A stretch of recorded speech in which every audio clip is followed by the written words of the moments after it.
नमस्कार बच्चों, कैसे हैं आप सब। आशा करती हूँ आप सभी अच्छे होंगे, स्वस्थ होंगे, खुश होंगे और अपनी पढ़ाई भी अच्छे से कर रहे होंगे। तो जैसा कि आप सभी जानते हैं, मैं हूँ आपकी हिंदी की अध्यापिका और मैं स्वागत करती हूँ आप सभी का आईसीटी वर्चुअल क्लासरूम में। और आज हम यहाँ पर एकत्रित हुए हैं पढ़ने के लिए क्लास 8 की हिंदी। क्लास 8 की हिंदी में आज हम पढ़ेंगे आपका चैप्टर 4, जिसका नाम है दीवानों की हस्ती। ये आपकी बसंत पाठ्य पुस्तिका भाग 3 का पार्ट 4 यानी कि चैप्टर 4 है, जिसका नाम है दीवानों की हस्ती। तो जैसे कि आप ये पाठ देख रहे हैं, इसमें आपको पाठ का नाम बताया गया है दीवानों की हस्ती। तो इसमें उन दीवानों के बारे में बताया गया है, उन लोगों के बारे में बताया गया है जो बहुत ज्यादा खुश रहते हैं, बहुत ज्यादा प्रसन्न रहते हैं, कभी भी किसी बात पर उदास नहीं होते, दुखी नहीं होते, परेशान नहीं होते। अपने जीवन की हर परिस्थिति का सामना वो डटकर करते हैं और वो हर परिस्थिति को खुशी खुशी स्वीकार करते हैं। तो सबसे पहले पाठ को शुरू करने से पहले हम पाठ के जो कवि हैं उनके जीवन परिचय को यहाँ पर जान लेते हैं। तो पाठ के जो कवि हैं उनका नाम है भगवती चरण वर्मा।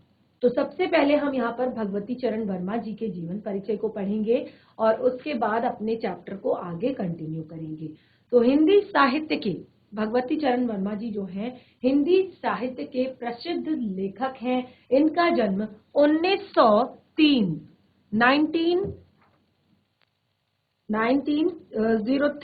यानी कि 1903 में इनका जन्म हुआ था और इनका जन्म उत्तर प्रदेश के उन्नाव जिले के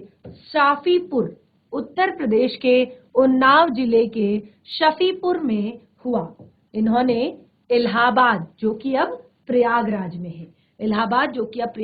में है, से बीए और एलएलबी की डिग्री प्राप्त की और शुरुआत में ही इन्होंने कविता लेखन पर ध्यान दिया, यानी कि शुरुआत में ही इन्होंने कविता लेखन पर अपना ध्यान देना शुरू कर दिया और बाद में इन्होंने उपन्यास की तरफ इनकी रुचि बढ़ गई। यानी कि शुरुआत में इन्होंने कविता लेखन पर ध्यान दिया, लेकिन बाद में उपन्यास लेखन में इनकी रुचि बढ़ गई। बाद में जो भी इनकी रचनाएं थी वो ज्यादातर उपन्यास थी। शुरुआत में इन्होंने कविताएं लिखी, लेकिन बाद में इन्होंने उपन्यास भी लिखने शुरू कर दिए। तो इस तरह से यहाँ पर भगवती चरण वर्मा जी का जीवन परिचय हमने पढ़ा। अब आगे हम उनकी कुछ प्रमुख कृतियां हैं, उनकी प्रमुख रचनाएं हैं, उनके बारे में पढ़ते हैं। तो उनकी प्रमुख कृतियां यानी कि उनकी प्रमुख रचनाएं हैं महाकाल, कर्ण, मधुकर्ण, प्रेम संगीत आदि। और हिंदी साहित्य के क्षेत्र में इनके अद्भुत योगदान के लिए 1961 में इन्हें साहित्य अकादमी पुरस्कार भी दिया गया। यानी कि इन्होंने हिंदी साहित्य में अपना अद्भुत योगदान दिया था, इसके लिए इन्हें 1961 में यहाँ पर साहित्य अकादमी पुरस्कार दिया गया। उसके बाद श्री भगवती चरण वर्मा जी ने 5 अक्टूबर 1981 में दिल्ली में अपनी देह त्याग दी। यानी कि दिल्ली में इनका निधन हो गया 5 अक्टूबर 1981। तो इस तरह से छोटा सा जीवन परिचय हमने यहाँ पर पढ़ा, उनकी रचनाएं पढ़ी, उनके योगदान के लिए उन्हें जो पुरस्कार दिए गए उसके विषय में पढ़ा। अब हम शुरू करते हैं अपनी कविता को। तो जैसे कि यहाँ पे हमने बताया है, कविता का नाम है दीवानों की हस्ती। तो जैसे कि मैंने आपको बताया कि यहाँ पर कवि ने अपने आप को इस कविता में दीवाना कहा है। यानी कि दीवाने का अर्थ है एक ऐसा व्यक्ति, एक ऐसा घुमक्कड़ इंसान, एक ऐसा व्यक्ति जो चाहता है चारों तरफ प्रेम ही प्रेम फैलाता है, चारों तरफ खुशियां लोगों में फैलाता है। तो बहुत ही प्यारी कविता है, बहुत ही सुंदर कविता है। पहले कविता को पढ़ेंगे, उसके बाद उसके भावार्थ को हम यहाँ पर जानेंगे। हम दीवानों की क्या हस्ती, आज यहाँ कल वहां चले। हम दीवानों की क्या हस्ती, आज यहाँ कल वहां चले। मस्ती का आलम साथ चला, हम धूल उड़ाते जहां चले। देखिए कितनी प्यारी पंक्तियां लिखी गई है यहाँ पर भगवती चरण वर्मा जी द्वारा, कि वो कहते हैं हम दीवानों की क्या हस्ती, हम दीवानों की, यानी कि उन्होंने अपने आप को भी दीवाना कहा है। तो कहते हैं हम दीवानों की क्या हस्ती। दीवाना यानी कि जो हमेशा खुश रहता है, प्रसन्न रहता है, मुग्ध रहता है। और हस्ती का अर्थ होता है अस्तित्व। तो जिस तरह से यहाँ पर कवि कह रहे हैं कि हम दीवानों की क्या हस्ती, यानी कि हम जो दीवाने हैं हमारी कोई हस्ती नहीं होती। यानी कि हस्ती का अर्थ होता है अस्तित्व। जैसे कहते हैं ना कि ये बहुत बड़ी हस्ती है, तो इसी तरह से कवि कहते हैं कि हमारी कोई हस्ती नहीं, हमारा कोई अस्तित्व नहीं है। हम आज यहाँ हैं तो कल वहां चले, एक निश्चित जगह पर हमारा कोई स्थान नहीं है। जैसे कहते हैं कि ये इस जगह का बहुत यहाँ पर इसका बहुत रुतबा है, यहाँ पर इसका बहुत लोग इसको जानते हैं, बहुत लोग इसको मानते हैं, तो ये एक बहुत बड़ी हस्ती है इस जगह के लिए। तो कवि कहते हैं कि हम दीवानों की कोई हस्ती नहीं होती, हमारा कोई अस्तित्व नहीं होता, क्योंकि हम आज यहाँ तो कल वहां चले। मस्ती का आलम साथ चला, हम धूल उड़ाते जहां चले। मस्ती का आलम यानी कि हम अपने साथ वो खुशियां, वो प्रसन्नता साथ में लेकर जाते हैं जहां पर भी हम जाते हैं। हम धूल उड़ाते जहां चले। धूल उड़ाने का अर्थ है कि जो संसार की जितनी भी समस्याएं, जितनी भी प्रॉब्लम्स, जितनी भी टेंशन्स, जितनी भी परेशानियां हमारे सामने हैं, हम उनको अपने पैरों से ठोकर मारते हुए आगे बढ़ते हैं और अपनी जो खुशी है, अपनी जो प्रसन्नता है, अपनी जो मस्ती है, उसको आगे लोगों में बांटते हुए जाते हैं। तो कवि ने यहाँ पर भावार्थ भी अपनी इन पंक्तियों का बताया है। तो दीवानों की हस्ती, कविता की इन पंक्तियों के माध्यम से कवि कहते हैं कि दीवानों की कोई हस्ती नहीं होती, यानी कि दीवानों का कोई अस्तित्व नहीं होता। अर्थात वे इस घमंड में नहीं रहते कि वो बहुत बड़े आदमी हैं, यानी कि उन पे कोई घमंड नहीं होता। उनका कोई, जैसे कि मैंने कहा ना कि एक बहुत बड़ी हस्ती, जैसे कि लोग कहते हैं अरे ये इस इलाके की बहुत बड़ी हस्ती है, यहाँ पर इन्हें सब लोग मानते हैं, सब लोग जानते हैं, इनका एक तरह से पूरा वर्चस्व है यहाँ पर। तो कवि यहाँ पर कहते हैं कि हम दीवानों की कोई हस्ती नहीं होती, हमें कोई भी घमंड नहीं होता कि हम बहुत बड़े आदमी हैं, और ना ही उन्हें जीवन में किसी चीज की कमी का मलाल होता है। यानी कि ना ही वो कभी ये सोचते हैं कि मेरे पास इस चीज की कमी रह गई है। तो मैंने जैसे कि आपको बताया ना कि वो हर परिस्थिति में खुश रहते हैं। अगर कुछ चीज कम है उसमें भी संतुष्ट है, कुछ चीज नहीं है उसमें भी संतुष्ट है, कुछ चीज अपने हक की किसी और के पास चली गई उसमें भी खुश हैं।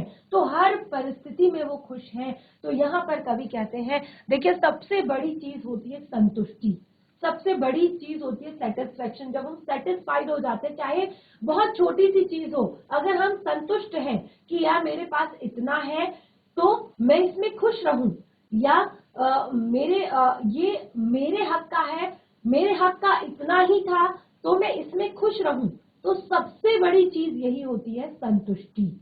तो संतुष्टि अगर इंसान को है तो वो कभी भी, उसके चेहरे पर कोई नाराजगी आपको नहीं दिखाई देगी, कभी उसके चेहरे पर गुस्सा आपको नहीं दिखाई देगा, कभी उसके चेहरे पर आपको कोई शिकन नहीं दिखाई देगी। क्योंकि अगर वो संतुष्ट है तो वो किसी से नाराज नहीं होगा, क्योंकि उसको पता है कि मेरे हक का इतना ही है, मैं इतना ही मेरे लिए इतना ही है, तो मैं क्यों किसी और पर ये गुस्सा करूं, या मैं क्यों असंतुष्ट रहूं, क्यों परेशान रहूं, क्यों दुखी रहूं, क्यों हमेशा चीजों की लालसा बनाए रखूं, उसके लिए दुखी रहूं।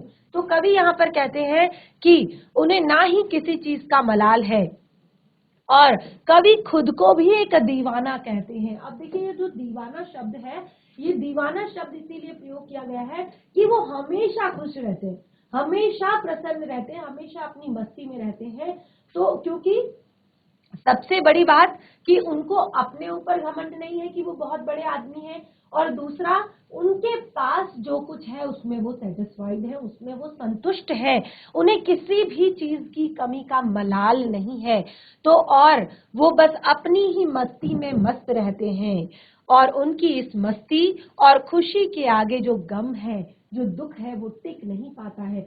क्योंकि देखिए कई बार ऐसा होता है कि हम कहीं कुछ देख लेते हैं, कहीं कुछ सुन लेते हैं, तो थोड़ी देर के लिए तो मन में आता है कि यार काश मेरे पास भी ये चीज होती, या मैं भी इस तरह का होता।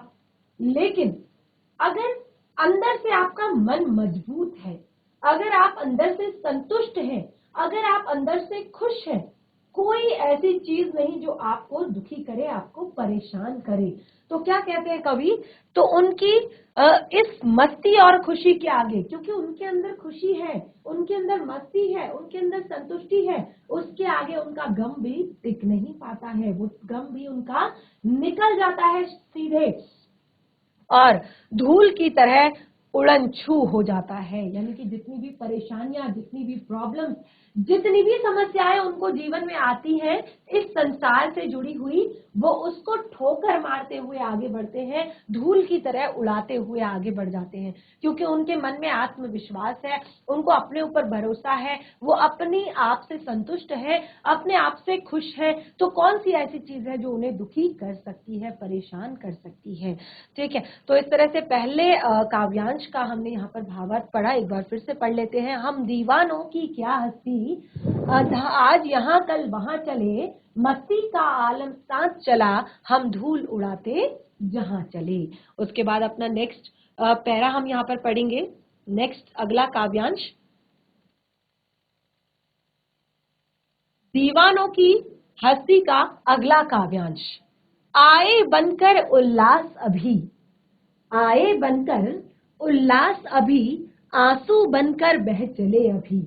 आए बनकर उल्लास अभी, आंसू बनकर बह चले अभी, सब कहते ही रह गए, सब कहते ही रह गए, अरे तुम कैसे आए और कहां चले, अरे तुम कैसे आए और कहां चले। तो क्या कहते हैं अपनी अगली पंक्तियों के माध्यम से कवि, कहते हैं आए बनकर उल्लास अभी, आंसू बनकर बह चले अभी। तो कवि यहाँ पर क्या कहते हैं कि वो जहां भी जाते हैं, वो इस तरह के मस्त मौला इंसान है, वो इस तरह के दीवाने हैं, वो इस तरह के इंसान है कि वो जहां भी जाते हैं, जिस जगह पर भी जाते हैं, वहां पर उल्लास यानी कि हर्ष और खुशी का माहौल हो जाता है। आपने देखा होगा, अभी अभी कुछ टाइम पहले मैंने आपको एक चैप्टर में पढ़ाया था कि इंसान का जैसा फेस होता है ना, जैसे वो अपने मन में भाव रखता है, अगर वो मन से खुश है, मन से संतुष्ट है, मन से प्रसन्न है, तो वो खुशी उसके चेहरे पर दिखाई देती है और वो हमेशा प्रसन्न रहता है। और उसकी प्रसन्नता को देखकर अगर आपका चेहरा हमेशा मुस्कुराता हुआ रहेगा, तो जब आप सामने किसी इंसान से मिलोगे तो जाहिर सी बात है आप मुस्कुरा कर मिलोगे, और जब आप उससे मुस्कुरा कर मिलोगे तो वो कौन सा आपको आंखें दिखाएगा, वो भी आपसे मुस्कुरा कर मिलेगा। तो जहां आप खुश होकर जाओगे वहां हमेशा खुशियां ही फैलेंगी, वहां हमेशा उल्लास ही आएगा, वहां हमेशा हर्ष ही आएगा। यानी कि सामने वाले के मन में अगर थोड़ा सा भी आपके लिए कुछ भी अगर इस तरह की बात आती है, लेकिन अगर वो आपका मुस्कुराता हुआ चेहरा देखेगा, चाहे अंदर कुछ भी हो, लेकिन वो जरूर आपके चेहरे पर मुस्कुराएगा, वो भी आपके लिए मुस्कुराएगा। तो क्या कहते हैं, आए बनकर उल्लास अभी, आंसू बनकर बह चले अभी। यानी कि कवि कहते हैं कि वो जहां भी जाते हैं, वो जिस जगह पर भी जाते हैं, वहां हर्ष और उल्लास और खुशियां छा जाती हैं, और आंसू बनकर बह चले अभी। और जब वो उस जगह से जाते हैं, क्या होता है कि जब आपसे कोई अच्छा व्यक्ति मिलता है, जब आपसे कोई अच्छा व्यक्ति मिलता है, और कई बार क्या होता है कि हमें उसकी आदत हो जाती है, हमें उसकी आदत हो जाती है, और हम एक तरह का बॉन्ड हमारा हो जाता है। और फिर क्या होता है कि कहीं अगर हम कहीं चले जाते हैं, कहीं अगर हम कहीं जाते हैं, तो क्या होता है, हमें बहुत दुख होता है। कई बार जब हम स्कूल में होते हैं तो हमारे बहुत अच्छे मित्र बन जाते हैं, या कहीं किसी कार्यालय में, किसी ऑफिस में अगर हम काम कर रहे होते हैं तो वहां पे हमारे बहुत अच्छे मित्र बन जाते हैं। तो सबसे मेन चीज क्या होती है, आपका व्यवहार। अगर आपका व्यवहार अच्छा है, अगर आप सब लोगों से हंसकर बात करते हैं, खुल अच्छे से मिलते हैं, खुशी से बात करते हैं, तो आपको जब आपकी विदाई होगी, जब आप जाएंगे, तो सब लोग इसी बात पर आपकी रोएंगे कि हमारे जहाँ पे आप काम करते हो या जिस स्कूल में आप पढ़ते हो, तो अरे ये तो बहुत अच्छा इंसान है, ये हमेशा हंसता रहता था और इसकी वजह से हमारी क्लास में हमेशा हंसी का माहौल बना रहता है और इसकी वजह से हमारे ऑफिस में हमेशा खुशियां छाई रहती हैं, ये कभी इस तरह से ऐसे दुखी नहीं लगता है। तो यही सबसे बड़ी बात होती है, सबसे मेन चीज होती है आपका व्यवहार। तो कवि यहाँ पर यही बताए, आए बनकर उल्लास अभी, आंसू बनकर बह चले अभी। यानी कि जहां भी वो जाते हैं वो वहां पर खुशियां फैलाते हैं, वो वहां पर हर्ष उल्लास का माहौल कर देते हैं। और फिर जब वह उस जगह से जाने लगते हैं तो सब काफी दुखी हो जाते हैं। और क्या कहते हैं सब दुखी होकर? कहते हैं, अरे तुम कैसे आए और कहाँ चले। यानी कि जो खुशियां होती हैं, जैसे कई बार हमारे घर में आपके फेवरेट गेस्ट जब आते हैं, होता है ना छोटे बच्चों के साथ, जब आपके फेवरेट गेस्ट आते हैं तो आपको लगता है कि अरे यार इन्हें तो कुछ दिन और रहना चाहिए। जब ये आते हैं तो हमारे घर में बहुत अच्छा सा माहौल हो जाता है, खुशी का माहौल हो जाता है। और सबसे मेन बात है कि पढ़ाई भी नहीं करनी पड़ती है, इनके साथ हमेशा हम मस्ती करते हैं, हमें अच्छा अच्छा खाने को मिलता है, हमें घूमने जाने को मिलता है। तो अच्छे जो गेस्ट होते हैं उनको लगता है कि यार कुछ दिन और रहे तो अच्छी बात है ना। और जब वो चले जाते हैं तो आपको लगता है अरे इतनी जल्दी चले गए, अभी तो आए थे आप लोग। तो बिल्कुल वही कवि यहाँ पर क्या कहते हैं कि सब कहते ही रह गए, अरे तुम कैसे आए और कहाँ चले। अरे तुम कैसे आए, यानी कि एकदम से आए और चले गए।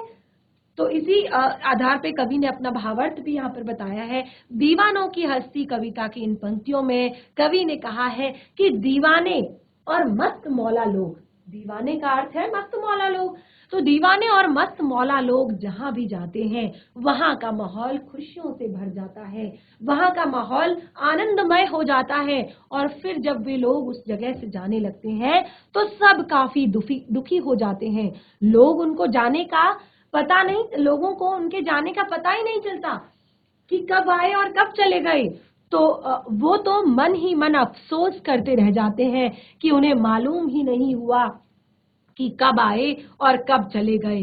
इस प्रकार कवि कह रहे हैं कि एक जगह टिककर रहना उनका स्वभाव नहीं है, उनका स्वभाव नहीं है कि वो एक जगह टिक कर रहें, क्योंकि उनका काम है इस संसार में खुशियां फैलाना, इस संसार में एक तरह से उल्लास का माहौल पैदा करना, इस संसार में लोगों के मन जो दुखी हो गए हैं, लोगों के मन में जो निराशा आ गई है, उस निराशा को दूर करना। उन्हें घूमते रहना पसंद है और वो इसीलिए वो अक्सर अलग अलग जगहों पर आते जाते रहते हैं।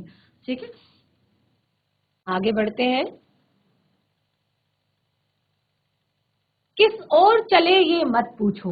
अब अपनी अगली पंक्तियों से कवि कहते हैं, किस ओर चले ये मत पूछो, चलना है बस इसीलिए चले। जग को उसका कुछ दिए, जग से उसका कुछ लिए चले, जग को उसका कुछ दिए चले। देखिए कितनी प्यारी पंक्तियां यहाँ पर कवि द्वारा लिखी गई हैं कि किस ओर चले यह मत पूछो, चलना है बस इसीलिए चले।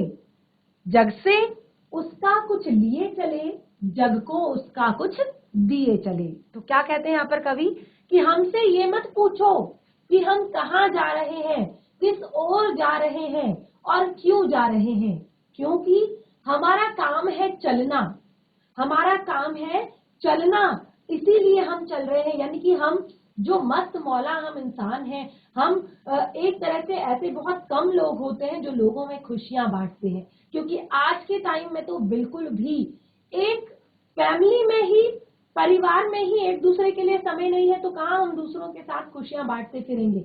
तो क्या होता है कि कुछ ऐसे लोग हैं जो समाज में खुशियां फैलाने का काम करते हैं, जो समाज में लोगों के जो उदासीन मन है उनको खुश करने का काम करते हैं। तो कवि कह रहे हैं कि हमसे कभी ये मत पूछो कि हम कहाँ चले और कहाँ जा रहे हैं, हमें चलना है बस इसीलिए चले। यानी कि हमारे जीवन का उद्देश्य ही चलना है, चलना अर्थात आगे बढ़ना, लोगों में खुशियां बांटना, लोगों को खुशियां देना।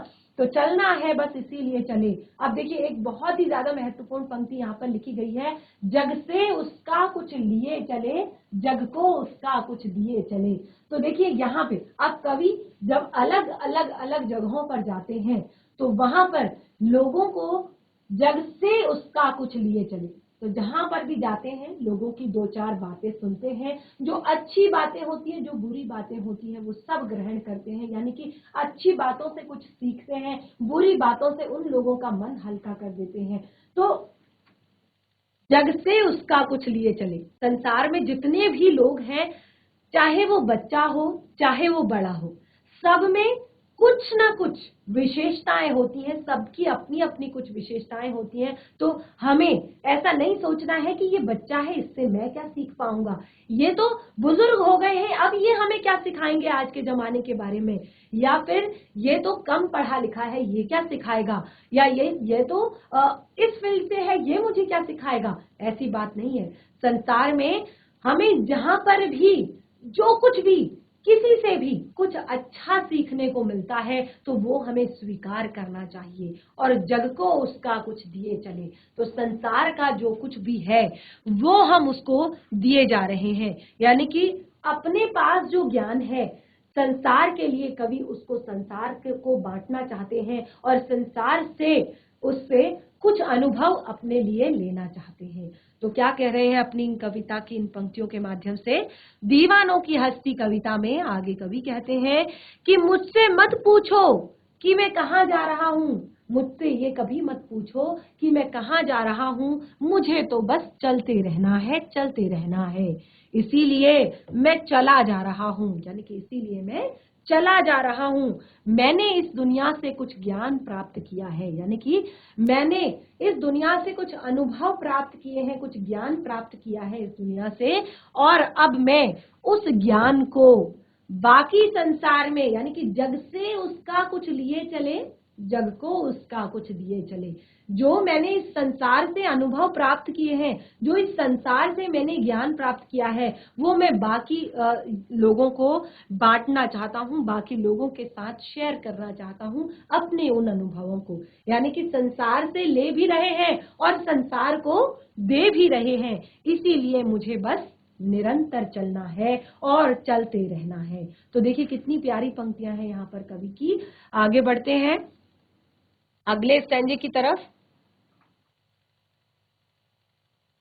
दो बात कही दो बात सुनी, दो बात कही दो बात सुनी, कुछ हंसे और फिर कुछ रोए।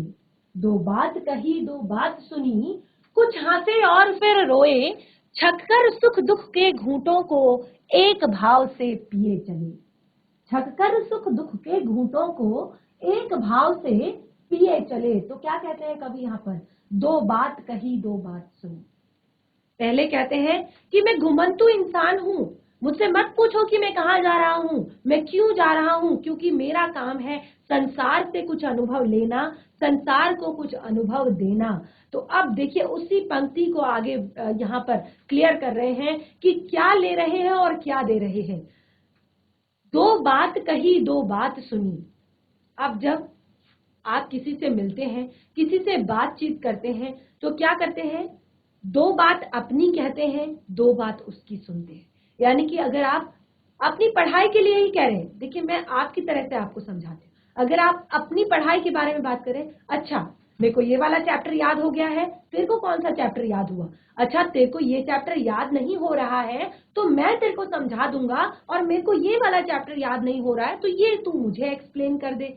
तो क्या होता है, हम अपने अपने तरीके की बातें करते हैं। अब आप बच्चे हैं तो आप इस तरह की बातें करेंगे, जो बड़े होते हैं वो अपने जीवन के सुख दुखों को शेयर करते हैं। अगर कोई दुख है तो वो अपने मित्र के साथ शेयर करते हैं, कोई सुख है तो उसको भी अपने मित्र के साथ शेयर करते हैं। तो कवि कह रहे हैं दो बात कही दो बात सुनी, यानी कि जो कुछ भी उनके अंदर है वो उन्होंने लोगों को समझाया और लोगों से उनकी दुख भरी कुछ दो बातें सुनी। कुछ हंसे और फिर कुछ रोए। यानी कि अगर कुछ अच्छी बातें थी, कुछ हंसने वाली बातें थी, कुछ खुश होने वाली बातें थी, तो उस पर वो खुश हुए, और किसी का दुख भी उन्होंने सुना तो उस पर वो रो भी दिए। और छक कर सुख दुख के घूंटों को, छक कर यानी कि पेट भरकर, मन भरकर, छक कर सुख दुख के घूंटों को हम एक भाव से पिए चले। उन्होंने संसार में कभी अगर उन्हें दुख आया या उन्होंने दुख की परिस्थितियों में वो थे, तो कभी भी उन्होंने दुख को बहुत बड़ा नहीं समझा। उस दुख को लेकर वो बैठ नहीं गए कि मेरे पास इतना दुख क्यों है, मुझे ही इतना दुख क्यों आता है, सबसे ज्यादा दुखी मैं ही क्यों हूँ। ये सोचकर वो नहीं बैठे कभी भी। उन्होंने उस सुख को भी स्वीकार किया और उस दुख को भी स्वीकार किया समान भाव से। समान भाव से यानी कि ये सोचकर कि आज दुख है तो कल सुख भी आएगा, और सुख है तो कभी ना कभी दुख को भी हमें झेलना पड़ेगा। तो कवि यहाँ पर आगे क्या कहते हैं, दीवानों की हस्ती यानी कि भगवती चरण वर्मा जी ने जो कविता लिखी है, उस कविता की इन पंक्तियों में कवि कह रहे हैं कि वो जहां भी जाते हैं सब लोग उनसे खूब घुलते मिलते हैं। यानी कि अपने सुख दुख हम किसके साथ शेयर करते हैं, हर किसी के साथ तो शेयर नहीं करते कि हम किसी को भी राह चलते इंसान से बातें करने लग जाएं और उसके साथ अपने सुख दुख शेयर करें।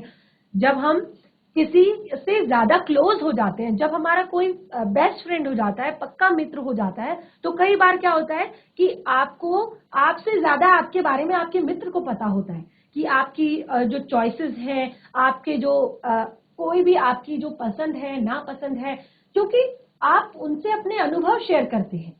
क्यों पता होती है? क्योंकि आप उनके साथ अपने एक्सपीरियंस से शेयर करते हैं, तो इसीलिए आपके मित्रों को ज्यादा पता होता है। तो क्या कह रहे हैं कि जब कभी लोगों से मिलते हैं तो लोग उनसे खूब घुल मिल जाते हैं, और जब घुल मिल जाते हैं तो उनसे क्या करते हैं, उनके सुख दुख बांटने लगते हैं, उनके सुख दुखों को वो शेयर करते हैं, उनसे वो बात करते हैं उस बारे में। और कवि कहते हैं कि क्योंकि कवि के लिए सुख और दुख दोनों समान भावनाएं हैं, एक जैसी भावनाएं। कवि ने कभी भी दुख में ज्यादा दुखी अपने आप को नहीं किया और सुख में वो बहुत ज्यादा खुश नहीं हुए कि कभी उन्हें दुख आए। देखिए, अगर हम सुख को और दुख को समान भाव से स्वीकार करेंगे, तो अगर हमारे पास कभी दुख आ भी जाएगा तो हमारे अंदर इतनी शक्ति होगी कि हम उसको स्वीकार कर सकें, हम उसको एक्सेप्ट कर सकें, क्योंकि हम अपनी खुशी में बहुत ज्यादा खुश नहीं हुए थे, हमने उसको भी तरीके से संभाला था, और आज हम दुख को भी संभाल पा रहे हैं। तो कवि के लिए सुख और दुख दोनों समान हैं, इसीलिए वे दोनों परिस्थितियों में शांत रहकर, यानी कि वो बहुत ज्यादा एक्साइटेड नहीं होते हैं, उत्तेजित नहीं होते हैं बहुत ज्यादा कि यार खुशी है तो बहुत खुश हो जाओ और दुख है तो उसमें बहुत ज्यादा दुखी हो जाओ। तो उन दोनों परिस्थितियों में शांत रहकर उसको सहन करते हैं, उसको स्वीकार करते हैं। ठीक है, तो इस तरह से हमारी ये पंक्ति क्लियर होती है। अगली पंक्ति है,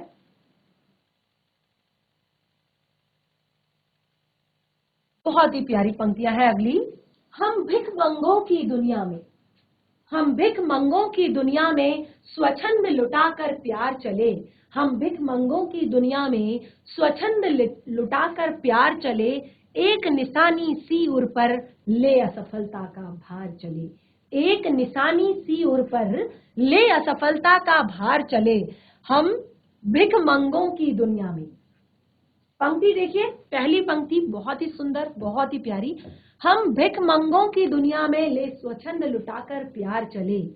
यहाँ पर इस संसार को भिखमंगों की दुनिया कहा है। क्यों भिखमंगों की दुनिया इसीलिए कहा है, जैसे कि अभी पहली पंक्ति में ही क्लियर किया कि कवि अपने आप को संतुष्ट मानते हैं, वो हर चीज को से संतुष्ट हैं, उनके अंदर बहुत ज्यादा लालसा नहीं है, चाह नहीं है। लेकिन ये दुनिया कैसी है, ये दुनिया भिखमंगों की दुनिया है।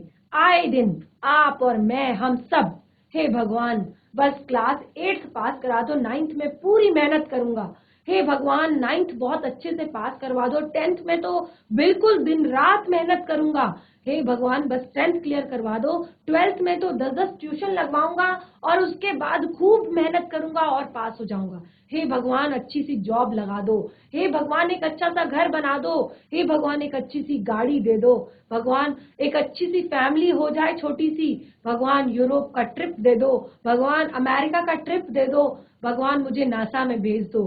तो इतनी बड़ी बड़ी जीवन में छोटी से छोटी, बड़ी से बड़ी, रोज रोज हर क्षण भगवान से कुछ ना कुछ हम मांगते रहते हैं, हर क्षण हम कुछ ना कुछ भगवान से मांगते रहते हैं, हर क्षण हम यही कहते रहते हैं, भगवान ये कर दो, भगवान वो कर दो, भगवान वो कर दो। चाहे हम इस तरह से बैठकर पूजा पाठ ना करें, लेकिन जब भी कोई थोड़ा सा लगता है कि यार मुसीबत आने वाली है तो हे भगवान ऐसा कर दो, हे भगवान वैसा कर दो, हर क्षण हम मांगते रहते हैं। तो कवि ने इसीलिए कहा है, इन भिखमंगों की दुनिया में, हम भिखमंगों की दुनिया में स्वच्छंद लुटाकर प्यार चले, एक निशानी सी उर पर ले असफलता का भार चले। स्वच्छंद लुटाकर प्यार, यानी कि इन जो हमेशा इस बात पे अड़े रहते हैं, भगवान जी दे दो, भगवान जी दे दो, भगवान जी ऐसा कर दो, वैसा कर दो, ये कर दो, वो कर दो। तो यहाँ पे कबीर कहते हैं कि ऐसे भिखमंगों की दुनिया में हम केवल और केवल अपना प्रेम बांट रहे हैं। और कैसे बांट रहे हैं? स्वच्छंद, खुले तरीके से दोनों हाथों से अपना प्यार लुटा रहे हैं, दोनों हाथों से अपना प्रेम लुटा रहे हैं, क्योंकि संसार में अगर सबसे बड़ी कोई चीज है तो वो है प्रेम। देखिए, पैसा एक जगह पर ठीक है, पैसे के बिना भी मुझे लगता है कि आज के टाइम में लोग सरवाइव नहीं कर पाते हैं, लेकिन उससे भी बड़ी चीज है प्रेम।